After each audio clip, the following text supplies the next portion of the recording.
Assalamualaikum warahmatullahi wabarakatuh. Hai teman-teman semuanya, apa kabar? Saya Najib Fuzana Musli, NIM 430402201 dari Prodi Psikologi Islam semester 5. Dan di sini untuk memenuhi tugas UTS mata kuliah Psikoterapi Islam, saya akan mereview buku dari penulis Bapak Agus Hermawan, SPDI MA, yang berjudul Konseling dan Psikoterapi Islam. Jadi buku yang ditulis oleh Bapak Agus Hermawan SPDI MA ini diterbitkan juga oleh Yayasan Heji Kartini Kudus. Dan terdapat juga beberapa editor. Yang pertama ada Erlina Wijaya di SPD, ada Richard Hisham As-Siddiqi, ada yang terakhir Anas Diaul Haq Al-Qudsi. Dan juga desain sampul itu Kisara Rania Ashisadia, dan cetakan satu ini pada tahun 2024. Nah, di dalam buku ini terdapat 8 bab, tetapi saya hanya mereview bab 1 sampai bab 5. Langsung saja masuk ke bab yang pertama, itu berisi tentang pengertian, fungsi, tujuan, metode, prinsip, persamaan, serta perbedaan dari konseling dan psikoterapi Islam. Nah, jadi pengertian dari konseling itu sendiri adalah suatu aktivitas memberikan bimbingan, pelajaran, dan pedoman kepada individu yang meminta bimbingan dalam hal bagaimana seharusnya seorang klien dapat mengembangkan potensi, akal pikirannya, kejiwaannya, keimanan, dan keyakinan, serta dapat menanggulangi problematika hidup dan kehidupannya dengan baik dan benar secara mandiri yang berparadigma kepada Al-Quran dan As-Sunnah Rasulullah SAW. Yang kedua itu ada tujuan dan fungsi dari konseling Islam. Yang pertama itu remedial atau rehabilitatif. Yang kedua ada fungsi edukatif pengembangan, dan yang ketiga itu ada fungsi preventif atau pencegahan.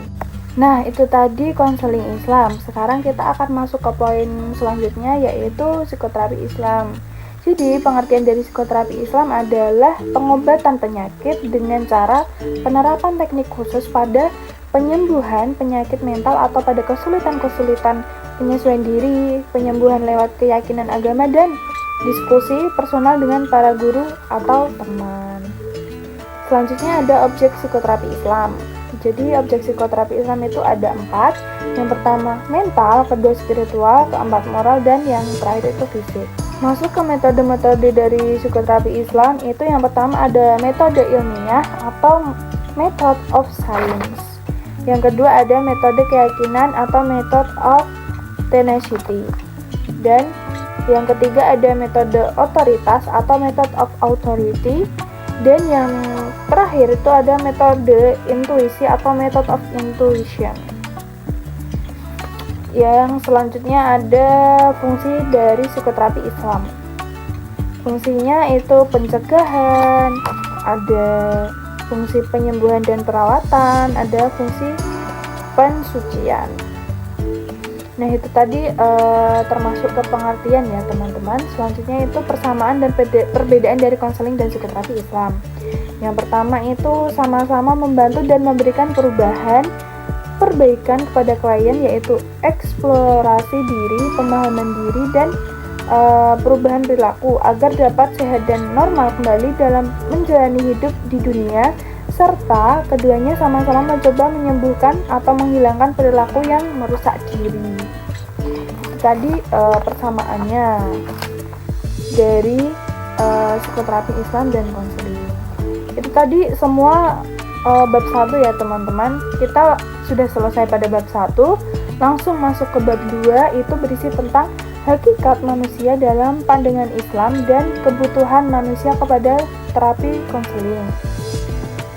Nah, manusia pada hakikatnya adalah sebagai makhluk biologis, makhluk pribadi, dan makhluk sosial. Ayat-ayat Al-Quran menerangkan ketiga komponen tersebut. Itu ada Al-Quran juga menerangkan bahwa manusia itu merupakan makhluk religius, dan ini meliputi ketiga komponen lainnya. Artinya, manusia sebagai makhluk biologis, pribadi, dan sosial tidak terlepas dari nilai-nilai manusia sebagai makhluk religius. Nah, kebutuhan manusia dalam psikoterapi Islam itu usaha pemberian bantuan kepada seseorang yang mengalami kesulitan baik lahiriah maupun batiniah. Bantuan disebut berupa pertolongan di bidang mental dan spiritual, agar orang yang bersangkutan mampu mengatasinya dengan kemampuan yang ada pada dirinya maupun kekuatan iman dan takwa kepada Allah. Itu tadi bab 2. Masuk ke bab 3 itu berisi tentang sejarah, teknik dan hubungan psikoterapi Islam dengan ilmu lainnya. Nah, di sini itu yang pertama ada teknik psikoterapi. Jadi teknik yang pertama itu ada teknik terapi psikoanalisa, yang kedua ada teknik terapi perilaku, yang ketiga ada teknik terapi kognitif perilaku, yang keempat teknik terapi humanistik, yang kelima teknik terapi elektik dan integratif, dan yang terakhir itu ada teknik terapi kelompok dan keluarga. Masuk ke hubungan psikoterapi Islam dalam ilmu-ilmu kesehatan lainnya, itu yang pertama ada konseling dengan psikoterapi, yang kedua ada psikoterapi dan psikiater. Itu tadi bab 3 ya teman-teman. Masuk ke bab keempat itu berisi tentang sehat dan sakit dalam Islam.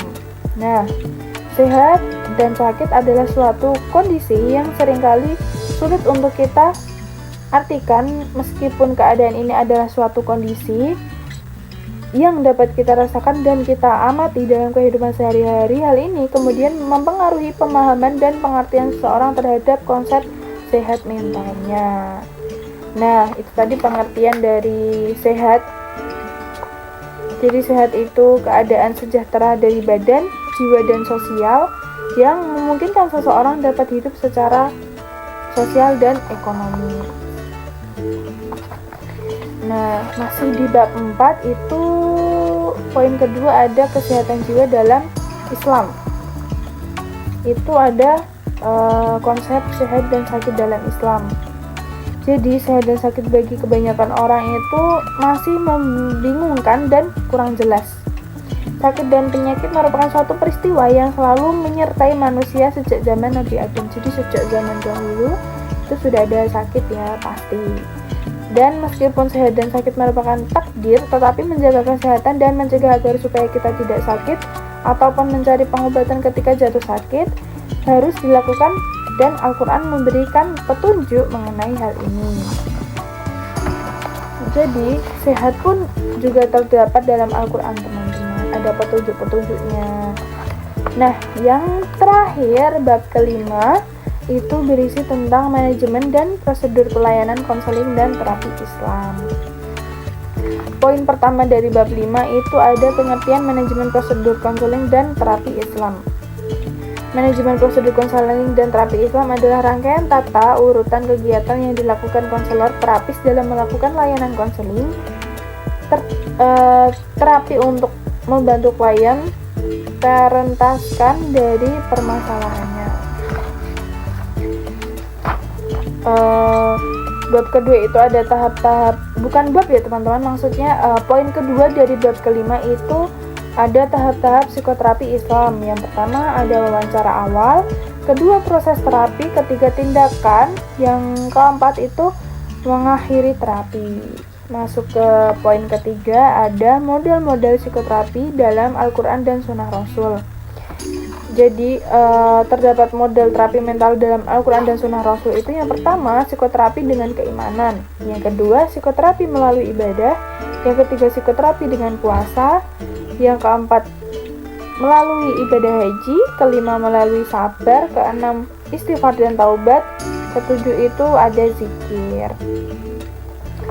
Nah, itu tadi review buku dari konseling psikoterapi Islam dari Bapak Agus Hermawan bab 1 sampai bab 5. Semoga bermanfaat. Hanya itu yang dapat saya sampaikan, kurang lebihnya mohon maaf. Terima kasih. Wassalamualaikum warahmatullahi wabarakatuh.